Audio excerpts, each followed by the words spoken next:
नमस्कार मेरे प्यारे दोस्तों, मैं हूं आपका दोस्त सचिन भारद्वाज और आपके सामने आज लेके आया हूं मैं एक नई वीडियो जिसका नाम है res judicata. So this is basically a concept of code of civil procedure and आज हम बात करेंगे कि इसका मतलब क्या है, क्या ये डॉक्ट्रिन है, क्या बोलती है ये डॉक्ट्रिन एंड कैसे इसका यूज है और कैसे हमारे कोर्ट सिस्टम में फायदेमंद है। सो आगे बढ़ते हैं। तो सबसे पहले बात कर लेते हैं इंट्रोडक्शन की। इंट्रोडक्शन में मैं सबसे पहले बात करूंगा रोमन लॉ की एक मैक्सिम है एक्स कैप्सियो रेस जुडिकाटा। इसका सिंपल सा मतलब है one suit and one decision is enough for any single dispute. So if you are facing any kind of grievance or any kind of dispute, then you will file one suit and the one decision shall be given by the court of law. Otherwise it will create a further chaos if you are filing again and again on the same matter. If you are not satisfied with the decision, then you can go for other remedies like appeal and revision and review whatever is required according to your case. So इसी doctrine के साथ आगे बढ़ते हैं second point में। Second point क्या कहता है कि ये जो आपका लीगल सिस्टम है, इंडियन लीगल सिस्टम में this doctrine deals with the section 11 of the code of civil procedure. So the basic aim and objective is to once a matter is finally decided by the court of competent court, no party can be permitted to reopen it in a subsequent litigation. Why this is being said? Because in subsequent litigation there will be a further litigation and further chaos will be there, so there will be no end of litigation. So इसके regarding में आपका एक case है Satyadhyan Ghosal versus Deorajin Debi and it was held that the principle of res judicata is based on need of giving finality to judicial decisions. So if you are not giving finality to judicial decision, then there is no matter of fighting any kind of litigation. And the further, in the absence of such a rule, there will be no end of litigation. The parties would be put in constant trouble, harassment and expenses. So it is very necessary to put the end of litigation.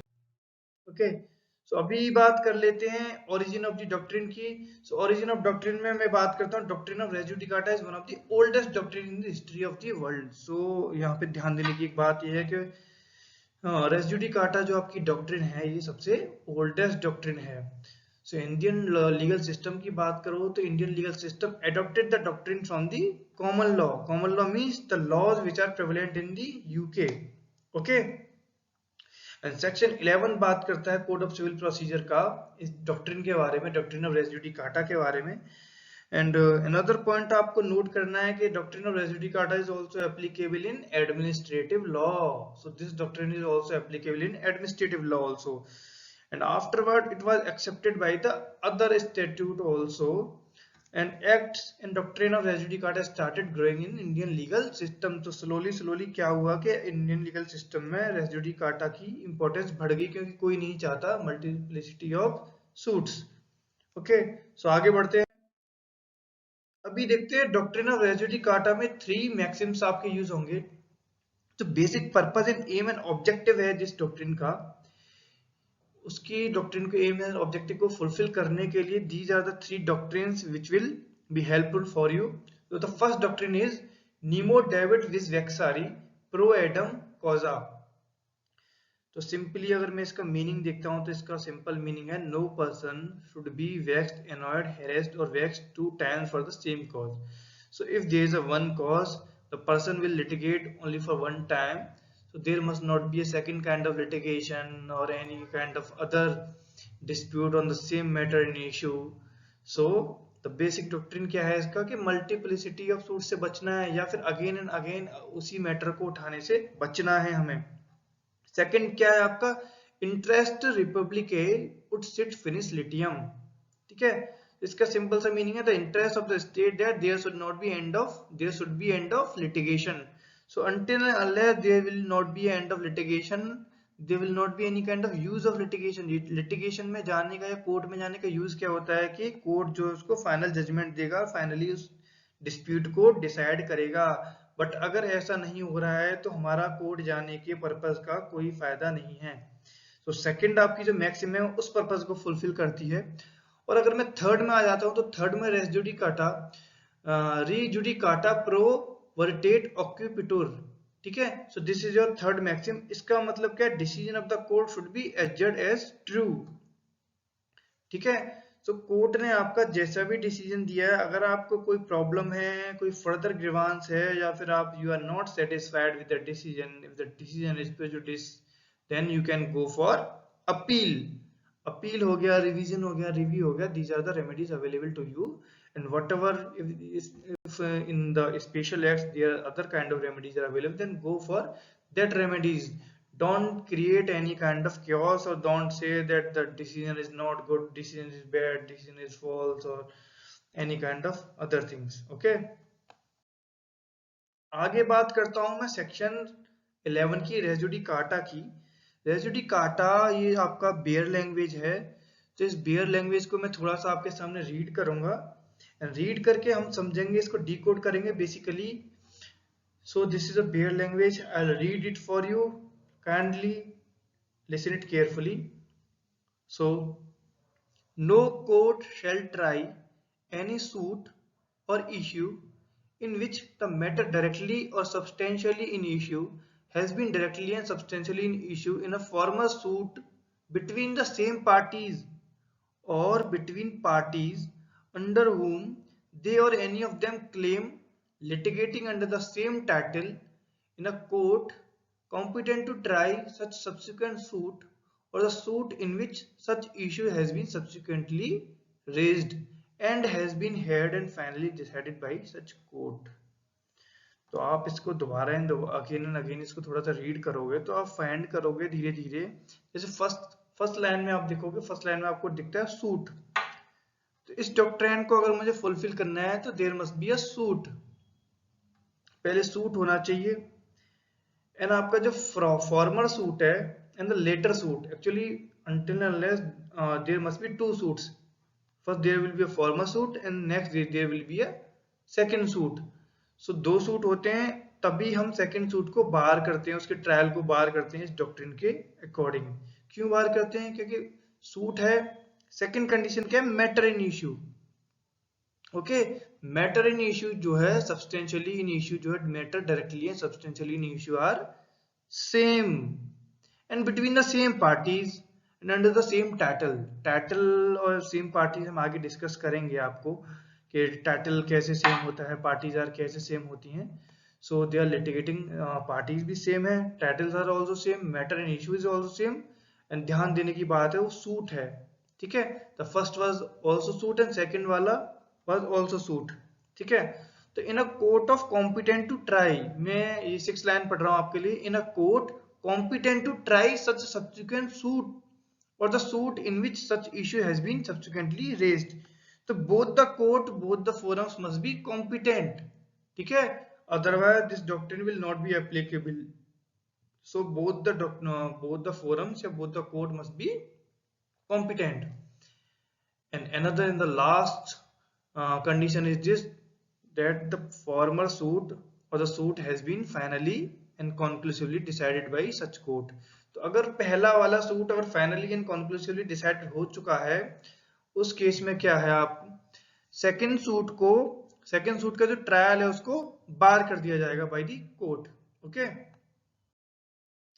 आगे चलते हैं, इसमें कुछ explanations हैं। So there are 8 explanations in this doctrine. So one by one में एक एक करके डॉक्ट्रिन्स आपके लिए पढ़ूंगा तो आपको समझनी है, ठीक है। सो एक्सप्लेनेशन वन क्या कहता है, the expression farmer suit shall denote a suit which has been decided prior to the suit in question whether or not it was instituted prior thereto। ठीक है, तो इसका मतलब क्या होगा, फॉर्मर सूट कौन सा सूट होता है, जो पहले डिसाइड हो जाता है, ठीक है। It does not depend whether that suit was filed earlier और not, it does not depend, ठीक है। The former suit will be that suit which has been decided first। Okay, तो ये आप याद रखोगे। अगर मैंने फर्स्ट सूट फाइल किया है सेकंड डेट को, मानो सेकंड सूट मैंने डायल किया है 5th डेट को, और अगर 5th वाला जो सूट था वो पहले डिसाइड हो जाता है, तो former suit will be treated as 5th वाला सूट। जो बाद की डेट वाला सूट है उसको हम फॉर्मर सूट डील करेंगे। क्यों? क्योंकि वो पहले डिसाइड हुआ है। ओके, एक्सप्लेनेशन सेकंड की बात करते हैं। एक्सप्लेनेशन सेकंड क्या कहता है, for the purpose of this section the competence of a court shall be determined irrespective of any provision as to a right of appeal from the decision of such court. ठीक है, मैं आप एक बार और read कर देता हूं। For the purposes of this section the competence of a court shall be determined irrespective of any provision as to a right of appeal from the decision of such court। ठीक है, तो जो competence of the court है वो determine होनी चाहिए, what ever the जो भी आपका सूट है, या तो पेक्यूनरी जुडिक्शन या टेरिटोरियल जुडिक्शन जैसा भी है, उसके अकॉर्डिंग जो कॉम्पिटेंस ऑफ द कोर्ट है वो डिटरमाइन होनी चाहिए, रेस्पेक्टिव कि वो अपील में कहाँ जाएगा कहाँ नहीं जाएगा, but what ever the suit आप जो भी डिसाइड करेगा वो कॉम्पिटेंट कोर्ट ही डिसाइड करेगा। ओके, बात कर लेते हैं एक्सप्लेनेशन थर्ड की। थर्ड कहता है the matter above referred to must in the former suit have been alleged by one party and either denied or admitted expressly or impliedly by the other. जो भी आपका मैटर जो चल रहा है, जो सूट जो चल रहा है, वो वन पार्टी ने एलिज किया है, सेकंड पार्टी इधर या तो डिनाई करती है या फिर एडमिट करती है। तो सिंपल सा एक्सप्लेनेशन है, इसमें कोई खास बात नहीं है। फोर्थ बात करता हूं मैं। फोर्थ एक्सप्लेनेशन में आपका क्या है कि फोर्थ आपका एक्सप्लेनेशन जो है कंस्ट्रक्टिव रेस जुडिकाटा एक और डॉक्ट्रिन है, उसके बारे में डील करता है। ठीक है, तो इस डॉक्ट्रिन के बारे में हम आगे भी पढ़ेंगे, बट अभी के लिए थोड़ा सा देख लेते हैं। Any matter which might or ought to have been made ground of defense or attack in such former suit shall be deemed to have been a matter directly and substantially in issue in such suit। अगर आप इस beer language को दोबारा पढ़ोगे तो ये थोड़ा सा डिफिकल्ट हो जाता है, लेकिन इसका मतलब मैं आपको बताऊंगा। Any matter which might and ought to have been made ground of defense or attack in such former suit shall be deemed to have been a matter directly and substantially in issue in such suit। ठीक है, तो इसका simple सा meaning क्या है कि अगर आपके पास कोई डिफेंस या अटैक था फॉर्मर सूट में, ठीक है, और वो आपने यूज नहीं किया, ठीक है, तो लेटर सूट में क्या होगा, वो सेम रहेगा।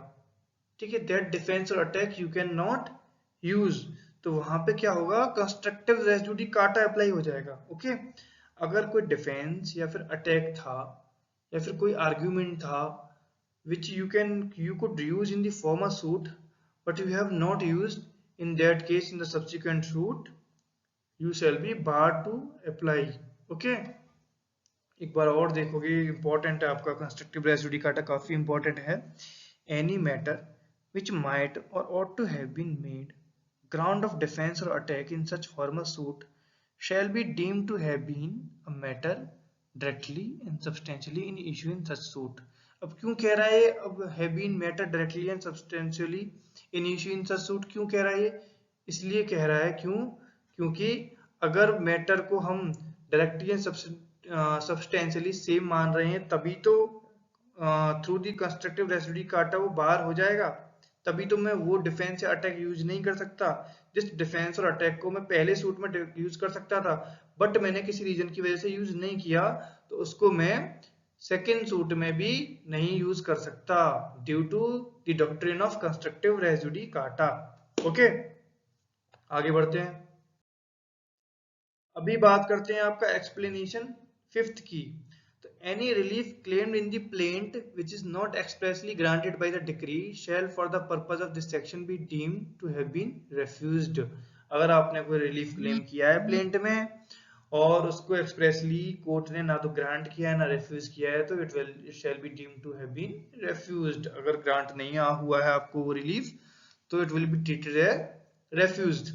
ठीक है, एक्सप्लेनेशन 6 की बात कर लेते हैं। Where persons litigate bona fide in respect of public right और of a private right claimed in common for themselves and others, all persons interested in such rights shall for the purpose of this section be deemed to claim under the person so litigating। ये आपका 6 जो है एक new concept होता है representative suit करके, उसमें आ जाएगा। ठीक है, तो वैसे भी जो काफी सारे लोग हैं उनके कॉमन इंटरेस्ट हैं, कॉमन ग्रीवांसेस हैं, जो सब मिलके एक साथ सूट फाइल कर सकते हैं विद वन रिप्रेजेंटेटिव। आप एक बार और रीड करेंगे तो आपको पता चलेगा where persons litigate bona fide in respect of public right और of private right claimed in common for themselves and others all persons, ठीक है ध्यान देना, all persons interested in such right shall for the purposes of this section be deemed to claim under the person so litigating. बार बार पढ़ना, समझ नहीं आता है तो इसको बार बार पढ़ो, ठीक है। एक्सप्लेनेशन 7 की बात करता हूं। The provisions of this section shall apply to a proceeding for the execution of a decree and reference in this section to any suit, issue or formal suit shall be construed as references respectively to proceeding for the execution of the decree, question arising in such proceeding and the formal proceeding for the execution of that decree। सो बच्चों इस explanation 7 का सीधा सीधा मतलब ये है कि जो भी डिसीजन दिया है कोर्ट ने वो as a reference or as for the whatever the question will come to the court, every question shall be decided according to the decision of that case and execution जो होगा आपका decree का accordingly होगा, ठीक है। Explanation 7 देख लेते हैं। एक्सप्लेनेशन 7 क्या कहता है? एक्सप्लेनेशन 7 कहता है an issue heard and finally decided by a court of limited jurisdiction competent to decide such issue shall operate as res judicata in a subsequent suit, notwithstanding that such court of limited jurisdiction was not competent to try such subsequent suit or the suit in which such issue has been subsequently raised, ठीक है। सो अगर limited jurisdiction का कोई court था जिसने कोई issue finally इनकॉन्क्लूसिवली decide कर दिया है और जब वो केस सब्सिक्वेंटली जाता है, सब्सिक्वेंट कोर्ट में जाता है, तो इट डजंट मैटर कि the former court was of limited jurisdiction, तो रेस जुडिकाटा अप्लाई होगा और लेटर जो सूट है उसमें जो अगर सेम इशू अराइज होता है तो वो बाहर हो जाएगा, okay. So it does not matter whether the former court was of limited jurisdiction, ठीक है। अगर सब्सिक्वेंट जुरिडिक्शन जो है, सब्सिक्वेंट कोर्ट जो उसके पास ज्यादा पावर्स हैं, फॉर्मर के पास कम पावर थी, बट लिमिटेड जुरिडिक्शन के बावजूद ही was the court was competent, then it will be treated as res judicata in the latter suit, okay, ठीक है। तो इसमें आगे बढ़ते हैं। अब बात कर लेते हैं कंडीशंस की कि कंडीशंस क्या क्या हैं। तो कंडीशंस में मैंने पहले वैसे मैं डिस्कस कर चुका हूं सेक्शन 11 में कंडीशंस के बारे में, और दोबारा देख लेते हैं। द मैटर फर्स्ट है the matter directly and substantially in issue in the subsequent suit और issue must be the same matter which was directly and substantially in issue either actually और constructively in the former suit. तो जो आपका matter in issue जो है, matter in issue same होना चाहिए आपका, या तो डायरेक्टली या फिर कंस्ट्रक्टिवली। कंस्ट्रक्टिवली कैसे बोला मैंने? कंस्ट्रक्टिव रेस जुडिकाटा वाला एप्लीकेशन बताई थी ना। और इन अदर फॉर्म आल्सो, और डायरेक्टली या constructively matter in issue same है तो रेस जुडिकाटा एप्लीकेबल होगा। सेकंड क्या है? The former suit must have been a suit between the same parties or between the parties under whom they or any of them claim, ठीक है। तो या तो पार्टीज सेम हो या फिर पार्टीज में जो क्लेम कर रहे हैं उनके साथ साथ वो उन्हीं से रेफर करते हो, ठीक है। Former suit must have been a suit between the same parties, either the same parties or between the parties under whom they or any of them claim, ठीक है।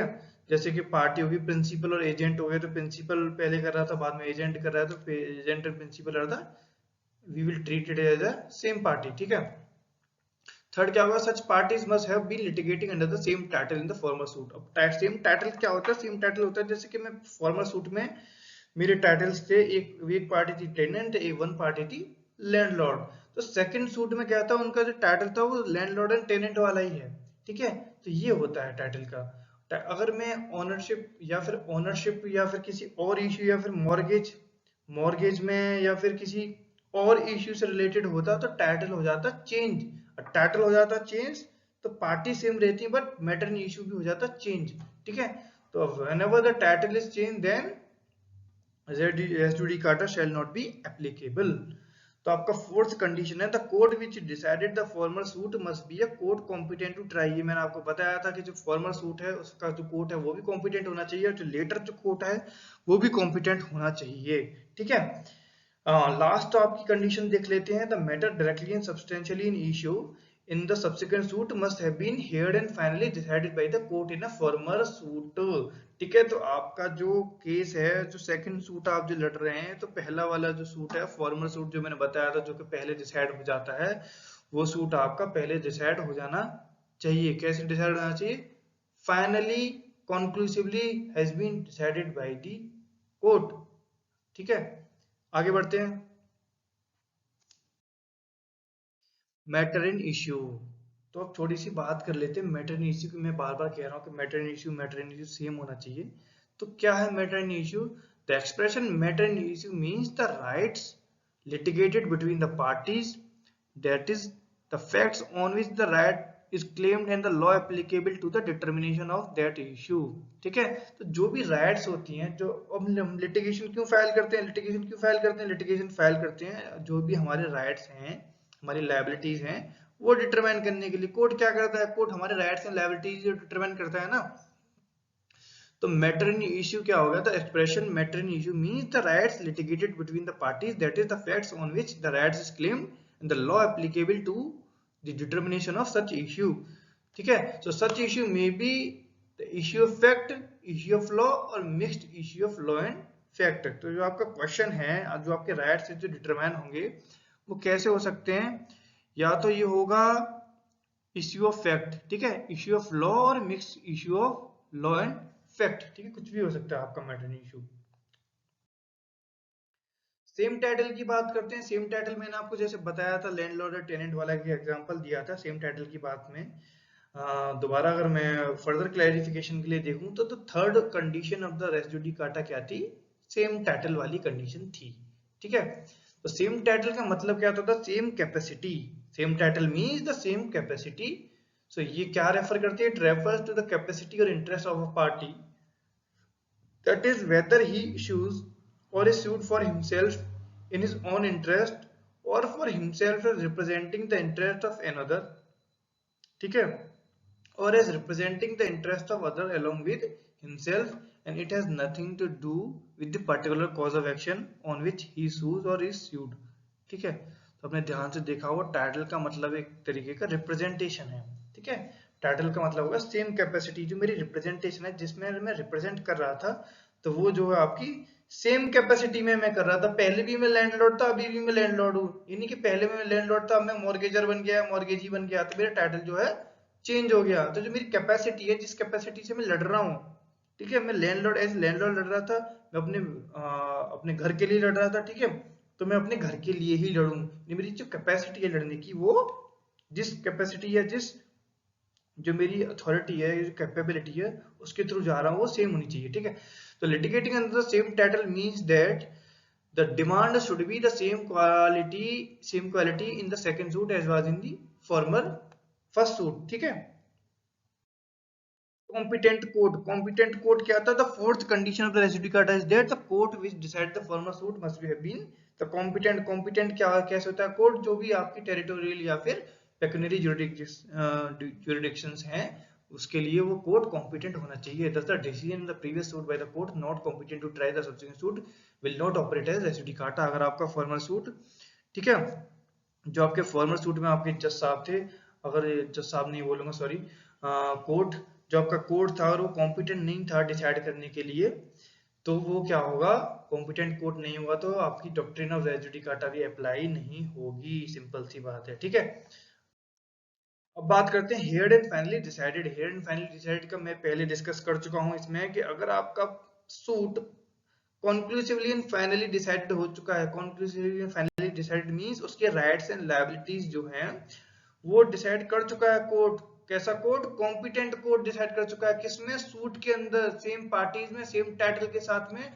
तो जो लेटर सूट होगा उसका ट्रायल बार हो जाएगा। एक बात तो याद रखना बच्चों कि जो इसमें क्या होता है, सूट डिसमिस नहीं होता है, सूट का ट्रायल बार होता है। ठीक है, रेस जुडिकाटा डॉक्ट्रिन क्या कहता है कि आपका जो सूट है, अगर ये कंडीशंस फॉलो होती हैं, जो भी कंडीशंस मैंने डिस्कस करी थी, तो क्या होगा? उसका ट्रायल बार हो जाएगा। तो इसमें मैं अगर एक बार रीड करूं आप लोग के लिए, तो the final condition of the res judicata is that the matter directly and substantially in issue in the subsequent suit must have been heard and finally decided by a court in the former suit।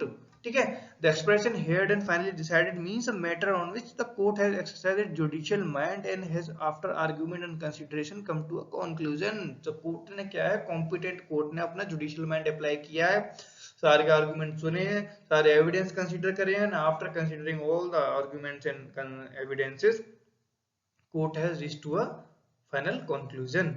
Okay. Constructive res judicata. अब constructive res judicata के बारे में मैं आपको discuss कर चुका हूँ एक बार। आप एक बार इस स्लाइड से जो भी इसकी लैंग्वेज है आप स्लोली रीड कर सकते हो।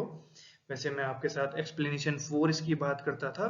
एक्सप्लेनेशन 4 में मैं आपके लिए डिस्कस कर चुका हूँ कि सेक्शन 11 में एक्सप्लेनेशन 4 में अगर कोई भी डिफेंस या अटैक या फिर आर्ग्यूमेंट जो आप पहले यूज कर सकते थे फॉर्मल सूट में बट आपने किसी वजह से यूज नहीं किया है और वो केस डिसाइड हो चुका है, तो लेटर सूट में अगर कुछ ऐसा मैटर सेम मैटर आता है और सेम डिफेंस आप यूज करना चाहते हो तो आप यूज नहीं कर सकते। क्यों? क्योंकि कंस्ट्रक्टिव रेस जुडिकाटा एप्लीकेबल हो जाएगा। एक बार धीरे से पढ़ लेते हैं।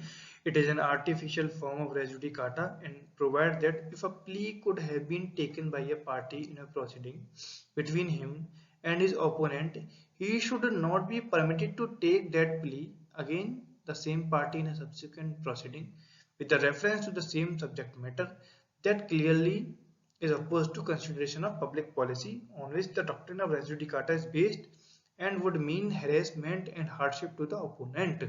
ठीक है, क्योंकि भाई पहले तो आपने यूज करा नहीं, सेम मैटर आया, फिर बाद में यूज कर रहे हो तो ये ऐसे थोड़ी ना चलेगा। ठीक है, तो besides if such a course is allowed to be adopted, the doctrine of finality of the judgment pronounced by the courts would also be materially affected। ठीक है, तो जो आपके जो भी जजमेंट प्रोनाउंसमेंट हो रहे हैं वो मेटीरियली अफेक्ट होंगे। तो ऐसे ऐसे कैसे काम चलेगा? तुम कहीं तुम कुछ प्लीड कर रहे हो, कहीं आगे कुछ प्लीड कर रहे हो, तो ऐसे नहीं होता है। ठीक है, तो आगे देखते हैं। आगे आपका है ये कुछ एक्सेप्शंस हैं आपके। तो इस एक्सेप्शंस में जो डॉक्ट्रिन ऑफ रेस जुडिकाटा है आपकी, इसमें देयर आर सम एक्सेप्शंस। तो judgement in original suit obtained by fraud. ठीक है, तो अगर अपने ओरिजिनल सूट जो था उसमें जो जजमेंट लिया है वो थ्रू फ्रॉड लिया है। If a court thinks that the judgment of a former suit is obtained by the fraud, then doctrine of res judicata is not applied। अगर कोर्ट को लगता है, दूसरे वाले कोर्ट को लगता है कि पहले वाले कोर्ट में इसने फ्रॉड से अप्लाई करके डिसीजन लिया है, तो कोर्ट जो है रेस जुडिकाटा की डॉक्ट्रिन को एप्लीकेबल नहीं करेगा। When previous SLP is dismissed, तो यहाँ पे बात करते हैं SLP। SLP क्या होता है? Special leave petition. Special leave petition के आपके बारे में आपको बारे में पता होगा। जैसे कि अगर मेरे पास सारी जितनी भी रेमेडीज है, मैं सारी रेमेडीज एग्जॉस्ट कर चुका हूँ, अगर मेरे पास कोई रेमेडी नहीं बची है तो मैं सुप्रीम कोर्ट में एक SLP के थ्रू जा सकता हूँ। SLP, ठीक है, 136 आर्टिकल 136 डील करता है SLP के बारे में। तो SLP के बारे में आप पढ़ लेना लोग। ठीक है, तो when special leave petition is dismissed without adjudication or decision, then res judicata should not be applied। ठीक है, तो SLP अगर डिसमिस हो गई तो res judicata अप्लाई नहीं होगा। तो यानी आप दूसरा सूट फाइल कर सकते हो। For obtaining the doctrine of res judicata, the former suit should be decided finally by the competent court। ठीक है, तो फाइनली डिसाइड होना चाहिए। तो SLP क्या होता है? SLP तो सिंपली डिसमिस हो गई ना, तो SLP को लगा, कोर्ट को लगा कि ये तो काम की कोई SLP है नहीं है, कुछ बनता नहीं है, कोई इशू कोई मुद्दा, तो SLP जो है डिसमिस कर दी। ठीक है, थर्ड आते हैं a different cause of action. Section 11 will not be applied when there is a different cause of action in the subsequent suit. ठीक है, the court cannot bar a subsequent suit if it contains the different cause of action. तो अगर different cause of action है, आगे matter नहीं issue different हो गया, cause of action ही अलग हो गया, तो डॉक्ट्रिन ऑफ रेस जुडिकाटा नहीं लगाओगे। नहीं लगाओगे इसका मतलब क्या होगा कि जो आपका सेकंड सूट है वो उसका ट्रायल बार नहीं होगा, वो ट्रायल उसका चलेगा और जो भी आगे डिसीजन आएगा वो आएगा। ठीक है, फोर्थ से देख लेते हैं। When there is interlocutory orders. Interlocutory orders होते हैं जो कि बीच बीच में आते रहते हैं। जो हमारा डिसीजन चल रहा है उसके बीच बीच में जो ऑर्डर्स आते हैं वो इंटरलॉक्यूटरी ऑर्डर्स होते हैं। ठीक है, तो इंटरलॉक्यूटरी ऑर्डर क्या है? Interlocutory order is the interim order, decree or sentence passed by the court. A principle of the res judicata will not be applied when an interlocutory order is passed। ठीक है, interlocutory order जो बीच बीच में आते हैं उनके लिए principle res judicata apply नहीं होगा। ठीक है, क्योंकि वो फाइनली डिसाइडेड नहीं है, वो बीच बीच में जो ऑर्डर्स आते हैं वो हैं। So it is because in interlocutory order immediate relief is given to the parties and it can be altered by the subsequent application and there is no finality of the decision। Simple सी बात है, क्योंकि भाई आपने conditions पढ़ी है ना doctrine of res judicata में कि जो मैटर क्या होना चाहिए, matter finally and conclusively decided होना चाहिए। ठीक है, तो इसमें क्या इंटरलॉक्यूटरी ऑर्डर तो फाइनली डिसाइड होते नहीं होते, इंटरिम रिलीफ देते हैं बीच बीच में पार्टीज को। ठीक है, तो इंटरलॉक्यूटरी ऑर्डर्स के लिए इंटरलोक्यूटरी ऑर्डर्स क्या है, रेस जुडिकाटा डॉक्ट्रिन के लिए एक एक्सेप्शन है, ठीक है। फिफ्थ इसका एक्सेप्शन है waiver of a decree of res judicata, ठीक है। तो decree of res judicata is a plea in the bar which party must waive. If a party did not raise the plea of res judicata, then the matter will be decided against him. It is the duty of the opposite party to make the court aware about the adjudication of the former suit. ठीक है, अगर कोई party opposite party बोल ही नहीं रही है, case चले जा रहा है, सेकंड केस चल रहा है, लेकिन पार्टी बोल ही नहीं रही है कि ऐसा केस सेम केस हम दोनों के बीच में हो चुका है और ये पहले डिसाइड हो चुका है, तो कृपया इसको ना चलाएं, इसको बाहर कर दें, इसका ट्रायल बाहर कर दें। बट पार्टी ने ऐसा कुछ बोला ही नहीं, पार्टी ने जो अपना राइट था रेस जुडिकाटा डॉक्ट्रिन का वो वेव कर दिया, तो इसमें ऐसे केस में कुछ भी नहीं हो सकता है। So this is the responsibility of the, इसमें क्या है, this is the responsibility of the opposite party कि भाई कुछ बोलो कि फॉर्मल सूट जो है डिसाइड हो चुका है, ठीक है। तो बात करते हैं 6 की, the court not competent to decide. Simple सी बात है, अगर कोर्ट कॉम्पिटेंट नहीं था, उसने डिसाइड कर दिया है, तो रेस जुडिकाटा अप्लाई नहीं होगी, ठीक है। जो नेक्स्ट कॉम्पिटेंट कोर्ट होगा, जो भी कॉम्पिटेंट कोर्ट में आप फाइल करोगे वो डिसाइड करेगा, जो कॉम्पिटेंट था ही नहीं कोर्ट, तो उसने जो भी डिसाइड किया वो बेकार किया, ठीक है। When there is a change in law, when there is a change in law and the new law brings new rights to the party, then such rights are not barred by section 11. देखो कोई law होता है वो change हो जाता है, ठीक है। कोई भी लॉ होता है अगर वो चेंज हो जाता है और वो नया लॉ जो नए राइट्स लाता है पार्टीज के लिए, उस केस में आपकी ये डॉक्ट्रिन एप्लीकेबल नहीं होगी, ठीक है। ये आपका 7th एक्सेप्शन हो गया। अभी इसमें कुछ कुछ क्वेश्चंस मैं आपको ले रहा हूँ जो इंपॉर्टेंट है। Does the doctrine of res judicata is apply to the writ proceedings? तो रिट के बारे में आप जानते होगे, आपने कॉन्स्टिट्यूशन में पढ़ा होगा, नहीं पढ़ा होगा तो सुन लो, रिट्स होती हैं, ठीक है। थ्रू रिट्स हम जाते हैं, जो हमारे फंडामेंटल राइट्स है, लीगल राइट्स, हाई कोर्ट में जब जाते हैं तो लीगल राइट्स वायलेट हो जाते हैं, फिर भी हम हाई कोर्ट चले जाते हैं। और सुप्रीम कोर्ट में जब जाते हैं, क्यों जाते हैं? जब हमारे फंडामेंटल राइट्स वायलेट होते हैं तो हम रिट्स के थ्रू सुप्रीम कोर्ट जाते हैं। तो अगर सपोज क्या होता है, 226 आर्टिकल 226 क्या है, जो रिट्स डाल सकते हैं हम हाई कोर्ट में। In article 32 we can approach the supreme court of India through writs, ठीक है। तो सारी की सारी, अगर 226 में any writ has been decided, तो I can not file again a second writ in article 32। अगर हाई कोर्ट ने डिसाइड कर दिया सेम रिट में, सुप्रीम कोर्ट में नहीं जा सकता, ठीक है। Except writ of habeas corpus. Habeas corpus क्या होता है? जब किसी इंसान को अरेस्ट कर लेते हैं, ठीक है, डिटेंशन में ले लेते हैं, तो उसके लिए अगर एक बार आपकी रिट डिसमिस हो जाती है या फिर नहीं आपके फेवर में आता है, तो आप सेकंड रिट भी फाइल कर सकते हो, ठीक है। तो हेबियस कॉर्पस क्या है? Habeas corpus is an exception to the res judicata.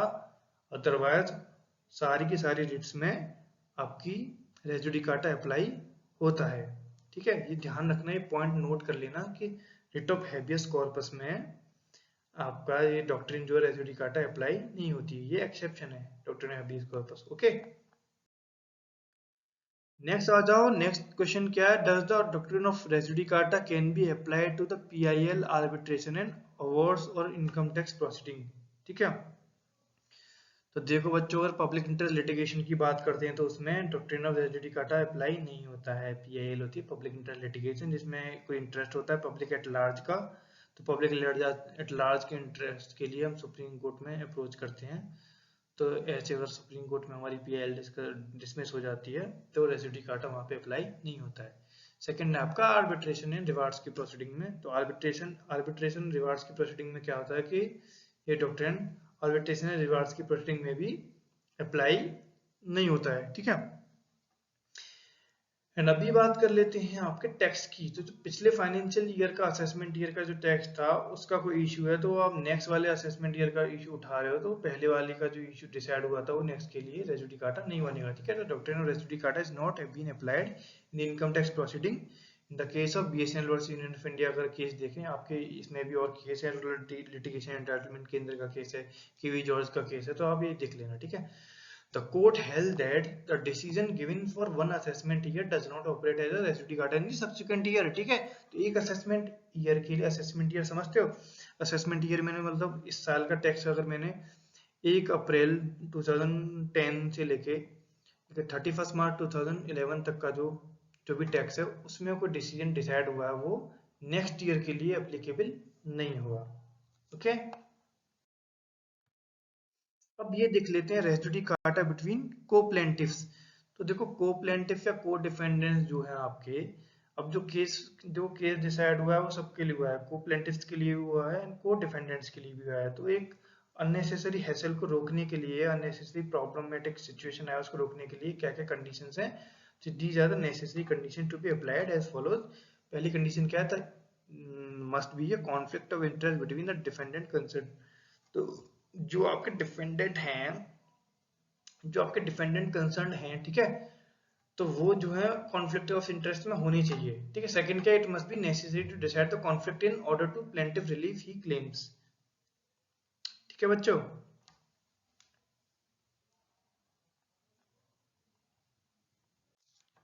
अब देखो थर्ड कंडीशन क्या कहती है, को डिफेंडेंट्स मस्ट बी नेसेसरी और प्रॉपर पार्टीज। नेसेसरी पार्टी क्या होते हैं, विदाउट उसके काम नहीं चलता है। प्रॉपर पार्टीज क्या होते हैं, बिना उनके काम चल सकता है, बट अगर वो हों तो हमारा जो जजमेंट प्रोसीडिंग्स है वो इजी हो जाती है। तो नेसेसरी पार्टी और प्रॉपर पार्टी, को defendant must be necessary and proper parties. कोई अननेसेसरी कोई मिस्टेक लिया, कोई अननेसेसरी पार्टी हम नहीं ला सकते। तो all the defendants must be necessary and proper parties. Fourth है आपका, the question between the defendant must have been finally decided between them. ठीक है, तो जो क्वेश्चन है, जो भी हमारा इश्यू था, जो भी आपका क्वेश्चन था, तो question between the defendant must have been finally decided between them. तो जो आपका क्वेश्चन था, जो भी आपका मैटर इन इश्यू था, वो डिफेंडेंट्स के बीच में फाइनली डिसाइडेड हो जाना चाहिए। तो ये आपकी कंडीशन से तो डॉक्ट्रिन ऑफ रेस जुडिकाटा जो है आपकी, वो को डिफेंडेंट्स पे एंड को प्लेंटिफ्स पे भी अप्लाई होती है। ओके,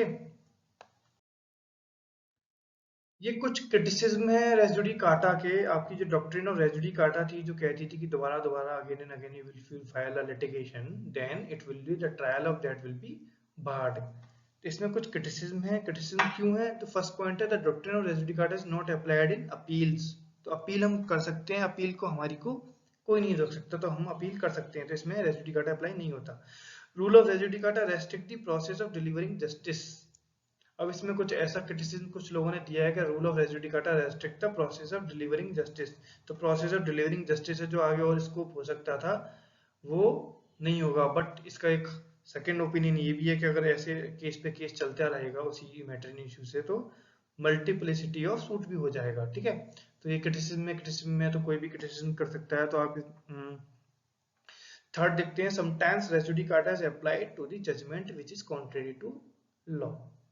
ठीक है, तो कभी कभी क्या होता है कि सपोज आपने किसी कोर्ट ने डिसीजन दिया, डिसीजन वाज प्रेजुडिस, ठीक है, तो हम रेस जुडिकाटा यानी हम सेकंड सूट फाइल नहीं कर सकते। तो हमें कभी कभी लगता है कि ये तो कॉन्ट्रेरी टू लॉ हो गया, बट आपके पास और रेमेडीज भी हैं, रिव्यू, रिवीजन या appeal, whatever the remedy has been provided. ठीक है, हाँ, बट समटाइम्स अगर कोई रेमेडी नहीं है और डिसीजन भी मतलब आपको लगता है प्रेजुडिस है, उस केस में आपको लग सकता है कि रेस जुडिकाटा की वजह से कॉन्ट्रेरी टू लॉ डिसीजन आया है। फोर्थ है आपका, there are limited exceptions to the doctrine of res judicata. Res judicata के जो है आपके लिमिटेड एक्सेप्शंस हैं। ठीक है, तो इसके बहुत ज्यादा एक्सेप्शंस नहीं है, ये क्रिटिसिज्म है, बट मैं क्या बोलूँ, ये क्रिटिसिज्म है, अच्छी बात है कि we can say it depends on the situation to situation. And आपका लास्ट आ जाता है, cases decided on this plea of the res judicata can be relitigated. ठीक है, तो ये जो आपके जो cases decided on the this plea of res judicata can be relitigated, यानी इनको रीलिटिगेटेड किया जा सकता है किसी डिफरेंट टाइटल में या फिर अपील में जाके या कैसे भी, तो ये रीलिटिगेशन में जा सकता है। हाँ, अगर until and unless the trial has been barred, trial bar नहीं हुआ है तो।